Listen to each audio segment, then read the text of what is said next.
Half blood Prince अध्याय 29 माया पंछी का विलाप। यहाँ आओ हैरी। नहीं, तुम यहाँ नहीं ठहर सकते हैरी, अब चलो। नहीं। वो डंबलडोर के पास से नहीं हटना चाहता था। अब वो कहीं नहीं जाना चाहता था। उसके कंधे पर रखा हैग्रिड का हाथ कांप रहा था। फिर एक और आवाज़ आई, चलो हैरी। एक छोटे और गर्म हाथ ने उसका हाथ पकड़कर उसे ऊपर उठाया। उसने इस दबाव का बिना सोचे पालन किया। वो भीड़ में बिना देखे चलने लगा। तब जाकर उसे हवा से फूलों की खुशबू का एहसास हुआ कि ये जिनी थी जो उसे महल की तरफ ले जा रही थी। उसने बहुत सी अस्पष्ट आवाज़ें सुनी। रात के अंधेरे में सुबकियाँ, चिल्लाने की आवाज़ें, विलाप सुनाई दे रहा था। हैरी और जिनी चलते गए। वो प्रवेश हॉल की सीढ़ियाँ चढ़ने लगे। हैरी के सामने कुछ धुंधले चेहरे तैर कर आए। वो फुसफुसा रहे थे, हैरान हो रहे थे। जब वो दोनों संगमरमर की सीढ़ियों की तरफ जाने लगे तो फर्श पर गरुण द्वार के माणिक खून की बूंदों की तरह चमक रहे। जिनी बोली, हम लोग अस्पताल जा रहे हैं। मैं घायल नहीं हूँ, ये मैगोनिकल का आदेश है। सब लोग वहीं हैं, रॉन, हरमाइनी, ल्यूपिन और बाकी सब। डर एक बार फिर हैरी के सीने में उभर गया। वो उन स्थिर आकृतियों को भूल गया था जिन्हें वो पीछे छोड़ आया था। जिनी, और कौन मरा है? फिक्र मत करो, हम में से कोई नहीं मरा। लेकिन मौत का निशान? मेलफॉय ने कहा था वो किसी शरीर को लांघ कर गया था। वो बिल को लांघ कर गया था, लेकिन चिंता की बात नहीं है, बिल जिंदा है। बहरहाल उसकी आवाज़ में ऐसा कुछ था जिससे हैरी जान गया है कोई गड़बड़ हो गई है। पक्का? एकदम पक्का। मगर उसकी हालत ख़राब है। ग्रे बैक ने उस पर हमला किया था। मैडम पॉम्फ्री कहती हैं वो पहले जैसा नहीं रहेगा। दरअसल हम ये नहीं जानते इसका क्या प्रभाव होगा। मेरा मतलब है कि ग्रे बैक नर भेड़िया है, लेकिन वो उस समय भेड़िए के रूप में नहीं था। लेकिन बाकी लोग वहाँ पर और भी तो शरीर थे। नेविल अस्पताल में है। मैडम पॉम्फ्री कहती है वो ठीक हो जाएगा। प्रोफेसर फ्लिटविक बेहोश हो गए थे, लेकिन वो ठीक हैं, बस कमज़ोर हैं। वो चीलघाट के विद्यार्थियों की देखभाल करने के लिए जाने की जिद कर रहे थे और एक प्राणभक्षी मारा गया है। वो उस मारक शाप से मरा जो सुनहरे बालों वाला ऊंचा पूरा प्राणभक्षी हर तरफ फेंक रहा था। हैरी, अगर हमारे पास तुम्हारा खुशकिस्मती काढ़ा नहीं होता तो हम सब मर गए होते, लेकिन उस काढ़े के कारण हर शाप हमारे पास से निकल गया। वो लोग अस्पताल के पास पहुंच गए। दरवाज़ा खुलने पर हैरी ने देखा नेविल दरवाजे के पास पलंग पर सो रहा है। रॉन, हरमाइनी, लूना, टोंक्स और ल्यूपिन वार्ड के दूसरे छोर पर एक पलंग पर थे। दरवाज़ा खुलने की आवाज़ सुनकर उन्होंने ऊपर देखा। हरमाइनी हैरी के पास भाग कर आई, उसके गले लग गई। ल्यूपिन भी चिंतित दिखते आगे आ गए। तुम ठीक हो हैरी? मैं ठीक हूँ। बिल कैसा है? किसी ने जवाब नहीं दिया। हैरी ने हरमाइनी के कंधे के ऊपर से देखा। उसे बिल के तकिए पर एक चेहरा दिखा जिसे वो पहचान नहीं पाया। उसका चेहरा इतनी बुरी तरह कटा पिटा था कि बीभत्स दिख रहा था। मैडम पॉम्फ्री उसके घावों पर बदबूदार हरा मलहम लगा रही थी। हैरी को याद आया स्नैप ने मेलफॉय के सेक्टम सेम्प्रा को अपनी छड़ी से कितनी आसानी से ठीक किया था। उसने मैट्रन से पूछा, क्या आप किसी सम्मोहन या मंत्र से इन घावों को ठीक नहीं कर सकती? इन पर कोई जादू काम नहीं करता। मैं जितना जानती हूँ सब आजमा कर देख चुकी हूँ, लेकिन नर भेड़िए के कांटे का कोई इलाज नहीं है। लेकिन उसे पूर्णिमा के दिन नहीं काटा गया है, रॉन ने कहा, जो अपने भाई के चेहरे को देख रहा था। जैसे सिर्फ घूरने से ही वो ठीक हो जाएगा। ग्रे बैक ने रूप नहीं बदला था, इसलिए निश्चित रूप से बिल असली नर भेड़िया नहीं बन सकता। उसने ल्यूपिन की तरफ अनिश्चितता के साथ देखा। नहीं, मुझे नहीं लगता कि बिल असली नर भेड़िया बनेगा, लेकिन इसका मतलब ये नहीं कि कोई संक्रमण नहीं होगा। ये शापित घाव हैं, ये शायद कभी पूरी तरह ठीक नहीं होंगे। इसके बाद बिल में भेड़िए जैसे कुछ गुण आ जाएंगे। रॉन बोला, शायद डंबलडोर कोई चीज़ जानते होंगे जो काम आए। बिल डंबलडोर के आदेश पर उनसे लड़ा था। डंबलडोर को उसका ध्यान रखना होगा। वो उसे इस हालत में नहीं छोड़ सकते। जिनी बोली, रॉन, डंबलडोर मर चुके हैं। नहीं! ल्यूपिन ने जिनी से हैरी की तरफ आवेश में देखा, जैसे उम्मीद कर रहे हों कि हैरी उसकी बात काट देगा। लेकिन जब हैरी ने ऐसा नहीं किया तो ल्यूपिन बिल के पास वाली कुर्सी पर लुढ़क गए। उन्होंने अपने चेहरे पर हाथ रख लिए। हैरी ने ल्यूपिन को पहले कभी बेकाबू होते नहीं देखा था। उसने महसूस किया जैसे वो किसी व्यक्तिगत चीज़ में दखल देने की गुस्ताखी कर रहा है। उसने मुड़कर रॉन से निगाह मिलाई। आंखों ही आंखों में उसने जिनी की बात की पुष्टि कर दी। वो कैसे मरे? ये कैसे हुआ? टोंक्स ने फुसफुसा कर पूछा। स्नैप ने उन्हें मार डाला। मैं वहाँ था, मैंने ये देखा। हम लोग खगोल शास्त्र की मीनार पर लौटे थे क्योंकि निशान वहीं था। डंबलडोर बीमार थे, कमज़ोर थे, लेकिन मुझे लगता है कि जब हमें सीढ़ियों पर कदमों की आहट सुनाई दी तो वो समझ गए कि ये चाल थी, एक जाल था। उन्होंने मुझे शाप से बांध दिया। मैं कुछ नहीं कर सकता था, मैं अदृश्य चोगी के नीचे था। मेलफॉय दरवाजे से भीतर आया, उन्हें निरस्त कर दिया। हरमाइनी ने तेजी से अपने मुंह पर हाथ रख लिए। रॉन कराहने लगा, लूना का मुंह कांपने लगा। फिर प्राणभक्षी आए और इसके बाद स्नैप आया और स्नैप ने ये काम कर दिया, मृत्युदंशम। हैरी आगे नहीं बोल पाया। मैडम पॉम्फ्री रोने लगी।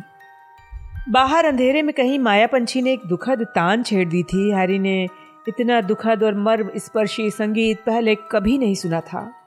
हैरी को महसूस हुआ जैसा उसे माया पंछी के गीत के बारे में पहले भी महसूस हो चुका था। ये संगीत उसके बाहर नहीं, उसके भीतर था। ये उसका ही दुख था जो जादू से संगीत में बदल गया था। मैदान के पार महल की खिड़कियों के भीतर गूंज रहा था। उसे मालूम नहीं था वे लोग कितनी देर तक संगीत सुनते रहे। न जाने क्यों इसे सुनने के बाद उनके दिलों का दर्द थोड़ा कम हो गया। बहरहाल ऐसा लगा जैसे बहुत समय बाद अस्पताल का दरवाज़ा खुला। प्रोफेसर मैगोनिकल वार्ड में दाखिल हुई। बाकी सभी की तरह उनके शरीर पर हाल में हुई लड़ाई के निशान थे। मॉली और आर्थर आ रहे हैं, उन्होंने कहा, जिससे संगीत का जादू टूट गया। सभी लोग इस तरह जाग गए जैसे तंद्रा से बाहर आ गए हों। वो बिल को देखने के लिए अपनी आंखें मलने लगे, अपने सिर हिलाने के लिए मुड़े। हैरी, क्या हुआ था?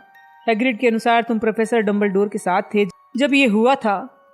वो कहता है प्रोफेसर स्नैप इस मामले में शामिल थे। स्नैप ने डंबलडोर को मार डाला। प्रोफेसर मैगोनिकल ने एक पल के लिए उसे घूरा। वो खतरनाक तरीके से लहराई। मैडम पॉम्फ्री, जो अब थोड़ा संभल गई थीं, उठकर आगे की तरफ भागीं। उन्होंने हवा में कुर्सी प्रकट करके मैगोनिकल के नीचे सरका दी। स्नैप? लेकिन वो हमेशा स्नैप पर भरोसा करते थे। मुझे यकीन नहीं हो रहा। स्नैप बहुत ही काबिल गुप्त ज्ञाता है, लिपिन ने कहा। उनकी आवाज़ बहुत कठोर थी। हम हमेशा से ये बात जानते थे, लेकिन डंबलडोर को पक्का भरोसा था वो हमारी तरफ है, टोंक्स ने फुसफुसा कर कहा। मुझे हमेशा लगता था डंबलडोर स्नैप के बारे में ऐसा कुछ जानते हैं जो हम नहीं जानते थे। वो हमेशा यही संकेत देते थे। उनके पास स्नैप पर भरोसा करने का अटल कारण है, प्रोफेसर मैगोनिकल ने कहा, जो अब चौकड़ी की किनारी वाली रुमाल से अपनी भीगी आंखें पोंछ रही थी। मेरा मतलब है, स्नैप के इतिहास को देखते हुए जाहिर है लोगों को शक होना था, लेकिन डंबलडोर ने मुझसे साफ कहा था स्नैप का पछतावा बिल्कुल असली है। वो उसके खिलाफ एक शब्द सुनने को तैयार नहीं थे। टोंक्स बोली, मैं ये जानना चाहूँगी स्नैप ने उन्हें भरोसा दिलाने के लिए आखिर क्या कहा था। मैं जानता हूँ, हैरी ने कहा। वो सब मुड़कर उसे घूरने लगे। स्नैप ने वोल्डेमार्ट को वो जानकारी दी थी जिसकी वजह से वोल्डेमार्ट मेरे मम्मी डैडी की हत्या करने गया था। फिर स्नैप ने डंबलडोर से कहा उसे यह एहसास नहीं था उसने क्या किया है। उसने कहा उसे सचमुच अफसोस है उसने ये काम किया है। उसे अफसोस है कि वो मर गए हैं। और डंबलडोर ने इस बात पर यकीन कर लिया? ल्यूपिन ने हैरानी से कहा। डंबलडोर ने इस बात पर यकीन कर लिया कि स्नैप को जेम्स की मौत पर अफसोस है। स्नैप जेम्स से नफरत करता था और उसे मेरी माँ की भी परवाह नहीं थी, क्योंकि वो मगलू परिवार में पैदा हुई थी। उसने उन्हें बदजात कहा था। ये सब मेरी गलती है, प्रोफेसर मैगोनिकल ने कहा। वो परेशान लग रही थी, अपने गीले रुमाल को हाथों में घुमा रही थी। मेरी गलती है, मैंने ही फिलियस को आज रात को स्नैप को बुलाने के लिए भेजा था। मैंने दरअसल उसे हमारी मदद के लिए बुलाया था। अगर मैंने स्नैप को इस घटना की चेतावनी नहीं दी होती तो वो कभी प्राणभक्षियों का साथ नहीं दे पाता। मुझे नहीं लगता उसे ये पहले मालूम था कि प्राणभक्षी आ रहे हैं। ये तुम्हारी गलती नहीं है मिनर्वा, हम सभी को और ज़्यादा समर्थकों की ज़रूरत थी। हम ये सोचकर खुश थे कि स्नैप आ रहा है, ल्यूपिन ने दृढ़ता से कहा। जब वो लड़ने आया तो प्राणभक्षियों के साथ मिल गया? हैरी ने पूछा, जो स्नैप के दोगलेपन और बदनामी का पूरा विवरण सुनना चाहता था, जिससे वो उससे और अधिक नफरत करने के कारण बटोर सके, प्रतिशोध लेने का संकल्प कर सके। मुझे नहीं पता ये कैसे हुआ, ये बहुत दुविधापूर्ण है। डंबलडोर ने हमसे कहा था कि कुछ घंटों के लिए स्कूल छोड़कर जा रहे हैं। हमें सावधानी के तौर पर गलियारों में पहरा देना है। रीमस, बिल, निम्फेडोरा हमारे साथ रहने वाले थे। हमने पहरेदारी की, सब कुछ शांत लग रहा था। स्कूल से बाहर जाने वाले हर खुफिया रास्ते पर नज़र रखी जा रही थी। हम जानते थे कोई उड़कर अंदर नहीं आ सकता। महल के हर प्रवेश द्वार पर सशक्त जादू था। मैं अभी जान नहीं पाई प्राणभक्षी अंदर कैसे आए। मैं जानता हूँ, हैरी ने कहा और संक्षेप में गायब होने वाली अलमारी के जोड़े और उनके बीच बनने वाले जादुई रास्ते के बारे में बताया। वे लोग आवश्यकता कक्ष के रास्ते अंदर आए थे। अनिच्छा से उसने रॉन और हरमाइनी की तरफ देखा, जो दोनों बहुत ही दुखी लग रहे थे। मुझसे गड़बड़ हुई थी हैरी, हमने वही किया जो तुमने कहा था। हमने नक्शे में देखा और जब हमें मेलफॉय नहीं दिखा तो हमने सोचा कि वो आवश्यकता कक्ष में होगा, इसलिए मैं, जिनी, नेविल उस पर निगरानी करने लगे। जब हमें पहरा देते देते 1 घंटा हो गया तो वो कमरे से बाहर निकल गया। वो अकेला था और उस भयंकर सिकुड़े हुए हाथ को पकड़े था, वो हाथ जो संपत्ति दिलाए। रॉन ने कहा, याद है? वो हाथ सिर्फ पकड़ने वाले को रोशनी देता है। खैर, जिनी आगे बोली, वो ये जांच कर रहा होगा कि प्राण भक्षियों को बाहर निकालने का रास्ता साफ है या नहीं, क्योंकि हमें देखते ही उसने हवा में कुछ उछाल दिया जिससे घुप अंधेरा छा गया था। पेरू का तत्काल अंधकार चूर्ण, रॉन ने कटुता से कहा। इसे फ्रेड और जॉर्ज की दुकान से खरीदा गया था। मैं उनसे इस बारे में बात करूंगा, वो कैसे कैसे लोगों को अपना सामान बेचते हैं। हमने हर चीज आजमा कर देखी, प्रकाशित भव, अग्निकांडो, जिनी बोली, लेकिन उस अंधेरे को कोई चीज दूर नहीं कर पाई। इस दौरान हमें अपने पास से कई लोगों के तेजी से जाने की आवाजें सुनाई दे रही थी। जाहिर है मेलफॉय को उस हाथ के कारण दिख रहा था और वो उन्हें राह दिखा रहा था, लेकिन हम कोई शाप या मंत्र मारने की हिम्मत नहीं कर सकते थे, क्योंकि हमें डर था कि वो कहीं किसी हमारे दल के व्यक्ति को न लग जाए। हम जब तक रोशनी वाले दूर गलियारे में पहुंचे वो जा चुके थे। ल्यूपिन ने भर्राई आवाज में कहा, खुशकिस्मती से रॉन, जिनी और नेविल लगभग तत्काल ही हमसे टकरा गए। उन्होंने हमें बता दिया क्या हुआ है। हमने कुछ मिनट बाद ही प्राण भक्षियों को घेर लिया, जो खगोल शास्त्र की मीनार की दिशा में जा रहे थे।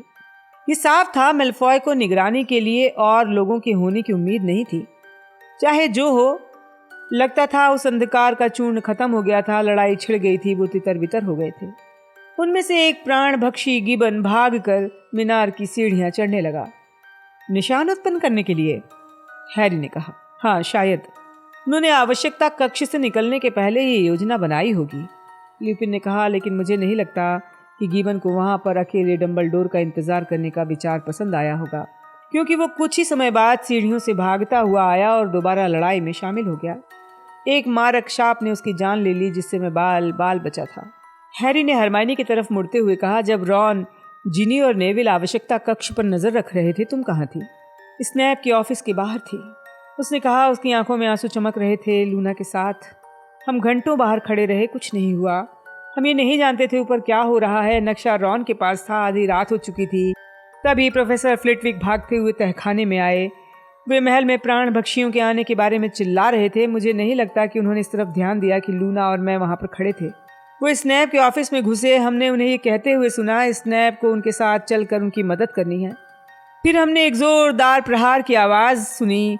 स्नैप जल्दी से कमरे के बाहर निकले। उन्होंने हमें देखा और क्या?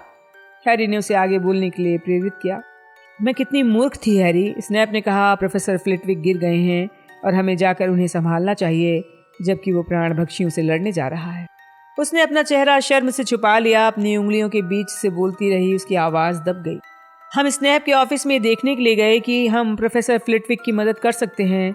वहां पहुंचने पर हमने देखा फर्श पर वो बेहोश पड़े थे। ओह, अब ये कितना स्पष्ट है, स्नैप ने फ्लिटविक को स्तब्ध कर दिया होगा। लेकिन हमें उस वक्त ये एहसास नहीं हुआ हैरी, हमें उस वक्त इस बात का एहसास नहीं हुआ। हमने स्नैप को निकल जाने दिया। ये तुम्हारी गलती नहीं है हरमाइनी। अगर तुमने स्नैप की बात नहीं मानी होती, उसके रास्ते से नहीं हटी होती, तो उसने शायद तुम्हारी और लूना की हत्या कर दी होती। और फिर वो ऊपर की मंजिल पर गया जहां आप लोग लड़ रहे थे। हम मुश्किल में थे, हम हार रहे थे। गिबन मर गया था, लेकिन बाकी के प्राण भक्षी आखिरी दम तक लड़ने के लिए तैयार थे। नेविल घायल हो चुका था। बिल को ग्रे बैक ने घायल कर दिया था। घुप अंधेरा था। शाप हर तरफ उड़ रहे थे। मेलफॉय लड़का गायब हो गया था। वो भागकर मीनार की तरफ जाने वाली सीढ़ियों पर चढ़ गया होगा। फिर प्राण भक्षी उसके पीछे चले गए, लेकिन उनमें से एक ने किसी तरह से शाप से सीढ़ियों का रास्ता बंद कर दिया। नेविल जब उस तरफ भागा तो टकरा कर हवा में पीछे गिर गया। हम में से कोई भी उसे पार नहीं कर पाया, रॉन ने कहा। और फिर स्नैप आ गया, जिनी बोली। मैंने उसे हमारी तरफ भागते देखा था, लेकिन उस ऊंचे पूरे प्राण भक्षी ने उसके ठीक बाद मुझ पर मंत्र मार दिया। मुझे झुकना पड़ा, मेरा ध्यान भटक गया। लिपिन बोले, मैंने उसे शापित बैरियर से सीधे ऊपर जाते देखा। ऐसा लग रहा था जैसे कोई बैरियर था ही नहीं। मैंने भी उसके पीछे जाने की कोशिश की, लेकिन मैं नेविल की तरह पीछे फिका गया। उसे ऐसा कोई मंत्र आता होगा जो हमें नहीं आता। मैगोनिकल धीरे से बोली, आखिर वो गुप्त कलाओं से रक्षा का टीचर था। मुझे तो बस यही लगा था कि वो प्राण भक्षियों के पीछे भागने की जल्दी में था। वो जल्दी में तो था, लेकिन उन्हें रोकने के लिए नहीं, बल्कि उनकी मदद करने के लिए। और मैं शर्त लगा सकता हूँ, उस बैरियर को पार करने के लिए हाथ पर मौत का निशान होना जरूरी होगा, हैरी ने आवेश में कहा। फिर उसके नीचे आने के बाद क्या हुआ? बड़े प्राण भक्षी ने उसी समय एक मंत्र मारा, आधी छत गिर गई, जिसके कारण वो शाप भी खत्म हो गया जो सीढ़ियों पर बाधा बना हुआ था। लिपिन ने कहा, हम आगे की तरफ भागे। मेरा मतलब है, हम में से जो लोग अब भी खड़े हुए थे वो भागे। इसके बाद स्नैप और वो लड़का धूल में से बाहर निकले। जाहिर है हम में से किसी ने उन पर हमला नहीं किया। हमने उन्हें निकल कर जाने दिया, टोंक्स ने खोखली आवाज में कहा। हमने सोचा कि प्राणभक्षी उनका पीछा कर रहे थे और फिर बाकी प्राणभक्षी और ग्रे बैक लौट आए, हमसे लड़ने लगे। मुझे लगा स्नैप चिल्लाकर कुछ कह रहा था, लेकिन मैं नहीं जानती थी वो क्या कह रहा था। उसने चिल्लाकर कहा था, काम पूरा हो गया। वो सब खामोश हो गए। ज्वाला का विलाप बाहर के अंधेरे मैदान में गूंज रहा था। जब संगीत हवा में तैर रहा था तो हैरी के मस्तिष्क में अप्रिय विचार आ गए। क्या उन्होंने अब तक डंबलडोर के शरीर को मीनार के नीचे से हटा दिया होगा? क्या होगा? उन्हें कहाँ दफनाया जाएगा? उसने अपनी जेब में अपनी मुट्ठियां भींच लीं। उसे दाहिने हाथ पर नकली हो क्रक्स का ठोस आकार महसूस हो रहा था। अस्पताल का दरवाज़ा तेजी से खुला। वो चौंक गए। मिस्टर मिसेस वीजली वार्ड में धड़धड़ाते हुए आ रहे थे। फ्लर उनके ठीक पीछे थी। उसका सुंदर चेहरा दहशत से भरा हुआ था। मॉली, आर्थर, प्रोफेसर मैकगोनागल ने उछलते हुए जल्दी से आगे बढ़ते हुए कहा, मुझे बहुत अफसोस है। बिल, मिसेस वीजली ने धीरे से कहा। प्रोफेसर मैकगोनागल के पास से तेजी से गुजरी। ओह बिल! उन्होंने बिल का क्षत विक्षत चेहरा देखा। मिसेस वीजली अपने बेटे पर झुकी, अपने होंठ उसके लहू लुहान माथे पर लगा दिए। आपने बताया था ग्रे बैक ने उस पर हमला किया था? मिस्टर वीजली ने प्रोफेसर मैकगोनागल से पूछा। लेकिन उस वक्त ग्रे बैक ने रूप नहीं बदला था। तो इसका क्या मतलब है? बिल को क्या होगा? अभी हम कुछ नहीं जानते। प्रोफेसर मैकगोनागल ने ल्यूपिन की तरफ असहायता से देखा। शायद कुछ संक्रमण होगा आर्थर। ये एक अजीब मामला है, संभवतः अनूठा। हम नहीं जानते कि जब वो जागेगा तो उसका व्यवहार कैसा होगा। मिसेस वीजली ने मैडम पॉम्फ्री से बदबूदार मलहम लिया और बिल के घावों पर लगाने लगी। और डंबलडोर? मिस्टर वीजली ने कहा। मिनर्वा, क्या ये सच है? क्या वो सचमुच? जब प्रोफेसर मैकगोनागल ने सिर हिलाया तो हैरी ने जिनी को अपने पास हिलते हुए महसूस किया। उसने जिनी की तरफ देखा। उसकी थोड़ी सिकुड़ी हुई आंखें फ्लर पर टिकी थीं, जो हतप्रभ होकर बिल की तरफ देख रही थी। डंबलडोर चले गए? मिस्टर वीजली फुसफुसा कर बोले, लेकिन मिसेस वीजली की आंखें अपने बड़े बेटे के चेहरे पर टिकी हुई थी। वो सुबकने लगी। उनके आंसू बिल के विकृत चेहरे पर गिरने लगे। जाहिर है इससे कोई फर्क नहीं पड़ता वो कैसा दिखता है। ये दरअसल महत्वपूर्ण नहीं है, लेकिन वो बहुत ही सुंदर लड़का था, हमेशा बहुत सुंदर। और उसकी शादी होने वाली थी। इस बात से आपका क्या मतलब है?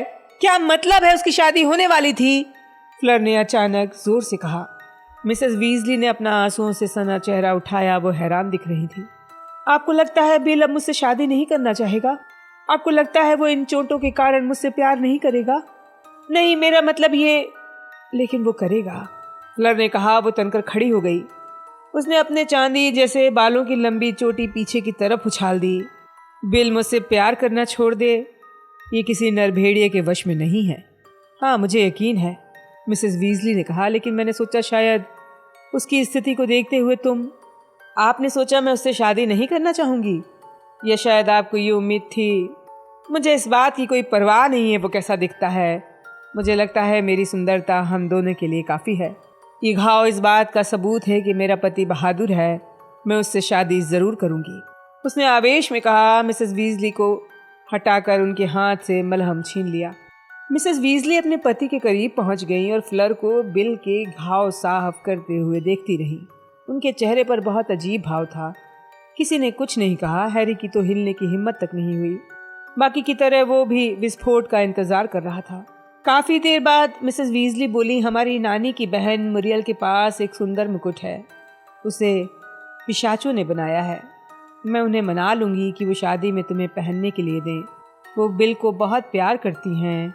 वो मुकुट तुम्हारे बालों पर बहुत सुंदर दिखेगा। धन्यवाद, मुझे यकीन है वो सुंदर होगा, फ्लर ने सख्ती से कहा।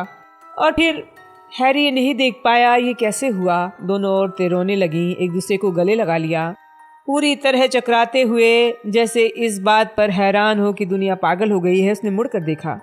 रॉन भी हैरी जितना हैरान और स्तब्ध था। उधर जिनी और हरमाइनी ने हैरानी भरी निगाह मिलाई। देखा, एक तनाव भरी आवाज आई। टोंक्स ल्यूपिन को गुस्से से देख रही थी। वो उससे अभी शादी करना चाहती है, भले ही उसे नरभेड़िए ने काट लिया है, उसे परवाह नहीं है। ये मामला अलग है, बिल पूरा नरभेड़िया नहीं है, ल्यूपिन ने कहा। उनके होंठ बहुत कम हिल रहे थे। लेकिन मुझे भी परवाह नहीं है, मुझे परवाह नहीं है। टोंक्स ने ल्यूपिन के दुशाले का अगला हिस्सा पकड़कर उसे हिलाया। मैं तुम्हें 1,00,000 बार बता चुकी हूँ। और हैरी के सामने टोंक्स के पितृदेव और उसके चूहे जैसे रंग के बालों का कारण अचानक स्पष्ट हो गया। वो जान गया वो क्यों डंबलडोर के पास भागती हुई आई थी जब उसने ये अफवाह सुनी थी कि ग्रे बैक ने किसी पर हमला कर दिया है। वो सीरियस नहीं था जिसे टोंक्स प्यार करती थी। मैं तुम्हें 1,00,000 बार बता चुका हूँ। ल्यूपिन ने उससे नजरें नहीं मिलाई, फर्श की तरफ देखते रहे, कि मैं तुम्हारे लिहाज से बहुत बूढ़ा हूँ, बहुत गरीब, बहुत खतरनाक। मैं तो हमेशा से कह रही हूँ रीमस कि तुम इस मामले में मूर्खता कर रहे हो, मिसेस वीजली ने फ्लर के कंधे के ऊपर से कहा जब उन्होंने उसकी पीठ थपथपाई। मैं मूर्खता नहीं कर रहा हूँ। टोंक्स को किसी जवान और पूरे आदमी से शादी करना चाहिए, ल्यूपिन ने कहा। लेकिन वो तुमसे शादी करना चाहती है, मिस्टर वीजली ने थोड़ा मुस्कुराते हुए कहा। और रीमस, ये ज़रूरी तो नहीं पूरे आदमी हमेशा ही पूरे बने रहें। उन्होंने दुख से अपने बेटे की तरफ देखा जो उनके बीच में लेटा हुआ था। ये इन मामलों पर बातचीत करने का समय नहीं है, ल्यूपिन ने बाकी सबसे नजरें चुराते हुए कहा। जब उन्होंने विचलित होकर चारों तरफ देखा, डंबलडोर मर चुके हैं। इस बात से डंबलडोर से ज़्यादा खुशी किसी को नहीं होती कि दुनिया में प्रेम थोड़ा और बढ़ गया है, प्रोफेसर मैगोनिकल ने कहा। जब अस्पताल का दरवाज़ा दोबारा खुला, हैग्रिड अंदर आ गया। हैग्रिड के चेहरे का जो हिस्सा दाढ़ी या बाल से नहीं ढका था वो गीला और सूझा हुआ था। वो आंसुओं से कांप रहा था। उसके हाथ में एक बड़ा धारीदार रुमाल था। हमने वो काम कर दिया है प्रोफेसर, उसने रुंधे गले से कहा। उन्हें हटा दिया। प्रोफेसर स्प्राउट ने बच्चों को वापस बिस्तर पर भेज दिया है। प्रोफेसर फ्लिटविक लेटे हुए हैं, लेकिन वो कहते हैं वो कुछ समय में बिल्कुल ठीक हो जाएंगे। और प्रोफेसर स्लगहॉर्न कहते हैं उन्होंने मंत्रालय को खबर भिजवा दी है। धन्यवाद हैग्रिड। प्रोफेसर मैगोनिकल खड़ी हुई, बिल के पलंग के पास समूह की तरफ मुड़कर बोली, जब मंत्रालय के लोग यहाँ आएंगे तो मुझे उनसे मिलना होगा। हैग्रिड, कृपया सभी हाउस प्रमुखों से कह दो स्लगहॉर्न नाग शक्ति का प्रतिनिधित्व कर सकते हैं कि मैं उन सभी से तत्काल ऑफिस में मिलना चाहती हूँ। मैं चाहूँगी कि तुम भी वहीं आ जाओ। हैग्रिड सिर हिलाकर मुड़ा, पैर घसीटता हुआ कमरे के बाहर चला गया। मैगोनिकल ने हैरी की तरफ देखा। उनसे मिलने से पहले मुझे तुमसे ज़रूरी बात करनी है हैरी, मेरे साथ चलो। हैरी खड़ा हो गया। वो रॉन, हरमाइनी और जिनी से बुदबुदा कर बोला, मिलते हैं। प्रोफेसर मैगोनिकल के पीछे पीछे वार्ड से बाहर निकल गया। बाहर गलियारे वीरान थे। दूर से आता माया पंछी का संगीत सुनाई दे रहा था। कई मिनट बाद हैरी को यह एहसास हुआ कि वो प्रोफेसर मैगोनिकल के नहीं बल्कि डंबलडोर के ऑफिस की तरफ जा रहे हैं। कुछ सेकंड बाद उसे एहसास हुआ, जाहिर है वो डिप्टी हेड मिस्ट्रेस थी, इसलिए अब वो हेड मिस्ट्रेस हैं, इसलिए गौर गोयल के पीछे वाला कमरा अब उनका है। खामोशी के साथ वो घुमावदार सीढ़ियों पर चढ़े गोल कमरे में दाखिल हो गए। वो नहीं जानता था उसे क्या उम्मीद थी कि कमरा काले पर्दों से ढका होगा या फिर डंबलडोर का शरीर वहाँ पड़ा होगा। सच तो ये है कि ऑफिस लगभग वैसा ही था जैसा तब था जब वो और डंबलडोर कुछ घंटे पहले यहाँ से गए थे। चांदी के यंत्र जर्जर टेबलों पर धुआं निकाल रहे थे। गर्म द्वार की तलवार कांच के केस में चांदनी में चमक रही थी। चुनने वाली टोपी डेस्क के पीछे वाले शेल्फ पर रखी थी, लेकिन ज्वाला का अड्डा खाली था और हॉगवर्ट्स के मृत हेडमास्टरों और हेड मिस्ट्रेसेस की कतार में एक नई तस्वीर लग गई थी। डंबलडोर डेस्क के ऊपर एक सुनहरे फ्रेम में आराम कर रहे थे। उनका आधे चांद के आकार का चश्मा उनकी मुड़ी हुई नाक के ऊपर था। वो शांत लग रहे थे। इस तस्वीर पर नज़र डालने के बाद प्रोफेसर मैगोनिकल ने एक अजीब हरकत की, जैसे वो खुद को मजबूत कर रही हूँ। फिर उन्होंने डेस्क पर घूमकर हैरी की तरफ देखा। उसका चेहरा तना हुआ था। हैरी, मैं जानना चाहूँगी तुम और डम्बलडोर कहाँ गए थे? मैं आपको नहीं बता सकता प्रोफेसर। उसे इस सवाल की उम्मीद थी और वो जवाब सोच चुका था। डम्बलडोर ने उसे कहा था कि वो उनके सबक के बारे में रॉन और हरमाइनी के अलावा किसी को न बताएं। हैरी, ये महत्वपूर्ण हो सकता है, ये महत्वपूर्ण है, ये बहुत महत्वपूर्ण है, लेकिन वो नहीं चाहते थे मैं किसी और को बताऊं। प्रोफेसर मैगोनिकल ने उसे घूरा। पॉटर। हैरी का ध्यान गया कि वो उसे सरनेम से बुला रही थी। मुझे लगता है प्रोफेसर डम्बलडोर की मृत्यु के बाद तुम्हें ये विचार करना चाहिए स्थितियाँ बदल गई हैं। मुझे ऐसा नहीं लगता प्रोफेसर। डम्बलडोर ने मुझसे कभी ये नहीं कहा कि उनकी मौत के बाद मुझे उनके आदेशों का पालन नहीं करना है। लेकिन सिर्फ एक चीज़ है जो मंत्रालय के यहाँ आने से पहले आपको जान लेनी चाहिए। मैडम रोज मार्टा सम्मोहन शाप की शिकार हैं। वो मेलफॉय और प्राण भक्षियों की मदद कर रही हैं। इसी तरह वो हार और जहर मिली शराब। रोज मार्टा। लेकिन इससे पहले कि वो कुछ कह पाती, पीछे दरवाजे पर दस्तक हुई। प्रोफेसर स्प्राउट, फ्लिटविक, स्लगहॉर्न कमरे में आ गए। उनके पीछे हैग्रिड था, जो अब भी काफ़ी रो रहा था। उसका विशाल शरीर दुख से कांप रहा था। स्नैप, स्लगहॉर्न बोले, जो बहुत हिले हुए थे। स्नैप, मैंने उसे पढ़ाया था। मुझे लगता था मैं उसे जानता था। लेकिन इससे पहले कि उनमें से कोई इस बात पर कुछ कह पाता, दीवार से तीखी आवाज़ आई। एक पीले चेहरे वाला जादूगर, जिसने एक छोटा काला झब्बा पहन रखा था, अपने खाली कैनवास में आया था। मिनर्वा, मंत्री जी कुछ ही देर में यहाँ आ जाएंगे। वो अभी अभी मंत्रालय से अंतर्ध्यान हुए हैं। धन्यवाद एवरॉर्ड, प्रोफेसर मैगोनिकल ने कहा। वो जल्दी से टीचर्स की तरफ मुड़ी। उनके आने से पहले मैं इस बारे में बात करना चाहती हूँ कि हॉगवर्ट्स का क्या होगा। व्यक्तिगत रूप से मुझे नहीं लगता स्कूल अगले साल दोबारा खुलना चाहिए। अपने ही एक सहकर्मी के हाथों हेडमास्टर की मौत हॉगवर्ट्स के इतिहास पर एक भयंकर कलंक है। ये भयंकर है। मुझे यकीन है डम्बलडोर इस स्कूल को खुला रखना चाहते होंगे। प्रोफेसर स्प्राउट बोली, मुझे तो लगता है कि अगर एक भी विद्यार्थी यहाँ आना चाहता है तो स्कूल खुलना चाहिए। लेकिन इसके बाद हमें एक विद्यार्थी भी कहाँ मिलेगा? स्लगहॉर्न ने कहा, जो रेशमी रुमाल से अपना पसीना पोंछ रहे थे। माता पिता अपने बच्चों को घर में रखना चाहेंगे। मैं उन्हें दोष नहीं दे सकता। व्यक्तिगत रूप से मुझे नहीं लगता हॉगवर्ट्स में बाकी जगहों से ज़्यादा खतरा है। लेकिन आप ये उम्मीद नहीं कर सकते कि माताएं ऐसा सोचेंगी। वो परिवार अपने साथ रखना चाहेंगी, जो स्वाभाविक भी है। मैं सहमत हूँ। और चाहे जो हो, ये कहना सच नहीं है कि डम्बलडोर ने हॉगवर्ट्स के बंद होने की कभी कल्पना नहीं की थी। जब रहस्यमय तहखाना खुला था तो उन्होंने स्कूल बंद करने के बारे में विचार किया था। और मुझे कहना होगा कि महल के नीचे नाग शक्ति के किसी भयंकर प्राणी के छिपे रहने की बजाय प्रोफेसर डम्बलडोर की हत्या मेरे लिए ज़्यादा परेशानी की बात है। हमें गवर्नरों से बातचीत करनी चाहिए।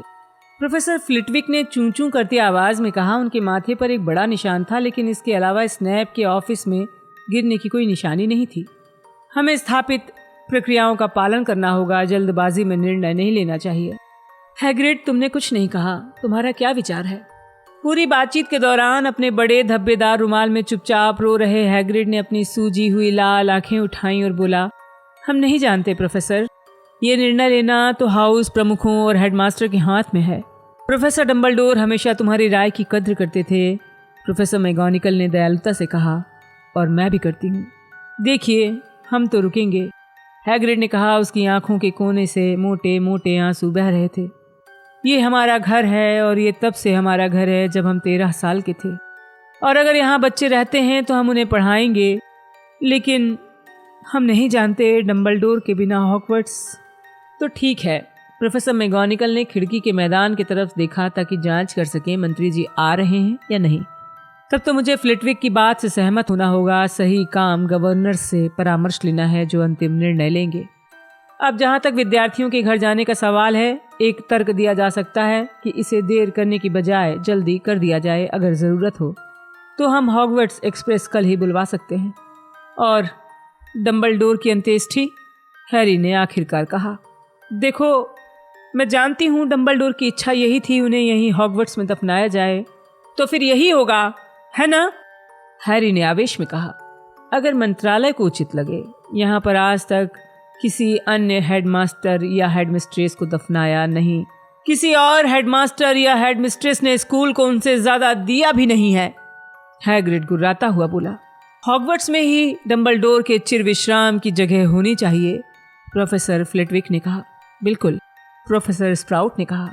और इस स्थिति में आपको विद्यार्थियों को तब तक घर नहीं भेजना चाहिए जब तक उनकी अंत्येष्टि नहीं हो जाती।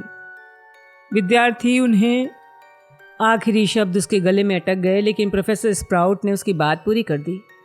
श्रद्धांजलि देना चाहेंगे। बहुत ठीक, प्रोफेसर फ्लिटविक ने चूं चूं करते हुए कहा।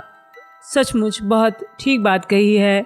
हमारे विद्यार्थी श्रद्धांजलि देना चाहेंगे, ये उचित है। हम उसके बाद उन्हें घर भेज सकते हैं। मैं भी इस बात का समर्थन करती हूँ, प्रोफेसर स्प्राउट ने तेज आवाज में कहा। मुझे लगता है हाँ, स्लगहॉर्न ने थोड़ी आंदोलित आवाज में कहा, जब हैग्रिड ने दबी हुई सिसकी के साथ हाँ भरी।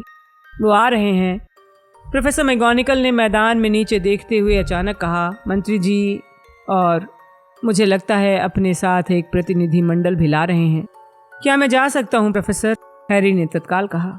उसकी आज रात रूफस स्क्रिमग्योर को देखने या उनके सवालों का जवाब देने की इच्छा नहीं थी। तुम जा सकते हो, और जल्दी करो। वो दरवाजे की तरफ बढ़ी। उन्होंने दरवाज़ा खोल दिया। हैरी तेजी से घुमावदार सीढ़ियों से नीचे उतरकर वीरान गलियारे में पहुंच गया। वो अपना चोगा खगोल शास्त्र की मीनार के ऊपर छोड़ आया था, लेकिन उसे परवाह नहीं थी। गलियारे में उसे देखने के लिए कोई नहीं था। फिल्च, मिसेस नॉरिस या पीव्स। उसे तब तक कोई नहीं मिला जब तक कि वो गरुड़ द्वार के कॉमन रूम में जाने वाले गलियारे में नहीं पहुंच गया। क्या ये सच है? डंबलडोर मर गए? मोटी औरत ने पूछा जब वो उसके पास पहुंचा। हाँ, हैरी ने जवाब दिया। मोटी औरत ने रोने की आवाज़ निकाली। पासवर्ड का इंतज़ार किए बिना उसे दाखिल करने के लिए आगे झुक गई। हैरी को अंदाज़ा था कॉमन रूम खचाखच भरा हुआ होगा। जब वो तस्वीर के छेद को लांघ कर अंदर गया तो खामोशी छा गई। वो बिना किसी से कुछ बोले, नजरें मिलाए सीधा कमरे के पार गया और दरवाजे से होता हुआ लड़कों के कमरे की तरफ चल दिया। जैसे उसे उम्मीद थी, रॉन उसका इंतज़ार कर रहा था। वो पूरे कपड़े पहनकर पलंग पर बैठा था। हैरी भी अपने पलंग पर बैठ गया और एक पल के लिए एक दूसरे की तरफ वो एकटक देखते रहे। वो लोग स्कूल बंद करने की बातें कर रहे हैं। लिपिन ने कहा था वो ऐसा ही करेंगे, रॉन बोला। खामोशी छा गई। तो रॉन ने बहुत धीरे से कहा, जैसे उसे लग रहा हो कि फर्नीचर उसकी बात सुन सकता है। क्या तुम्हें मिल गया होर्क्रक्स? हैरी ने सिर हिलाया। उस काली झील के पास जो हुआ था वो उसे बुरा सपना लग रहा था। तुम्हें वो नहीं मिला? वो वहां नहीं था? नहीं, हैरी ने कहा। कोई उसे पहले ही ले जा चुका था। उसकी जगह पर एक नकली होर्क्रक्स रख गया था। पहले ही ले जा चुका था? बिना कुछ कहे हैरी ने अपनी जेब से नकली लॉकेट निकाला, उसे खोलकर रॉन को दे दिया। पूरी कहानी इंतजार कर सकती थी। आज रात इससे कोई फर्क नहीं पड़ता था। सिवाय अंत के कोई चीज महत्वपूर्ण नहीं थी। उनके महत्वहीन रोमांच का अंत, डंबलडोर के जीवन का अंत। RAB? लेकिन वो कौन था? क्या पता? हैरी ने पूरे कपड़े में ही अपने पलंग पर लेटते हुए कहा। उसे RAB के बारे में कोई जिज्ञासा महसूस नहीं हो रही थी। अब उसे दोबारा कभी जिज्ञासा महसूस नहीं होगी। जब वो वहाँ लेटा था तो अचानक उसे एहसास हुआ मैदान में खामोशी छा गई है। ज्वाला ने गाना बंद कर दिया था और फिर वो जान गया। हालांकि उसे ये पता नहीं था कि वो ये बात कैसे जान गया, लेकिन वो जान गया था कि ज्वाला चला गया है। हॉगवर्ट्स को हमेशा के लिए छोड़कर चला गया था, जिस तरह डंबलडोर स्कूल छोड़कर चले गए थे, दुनिया छोड़कर चले गए थे, हैरी को छोड़कर चले गए थे।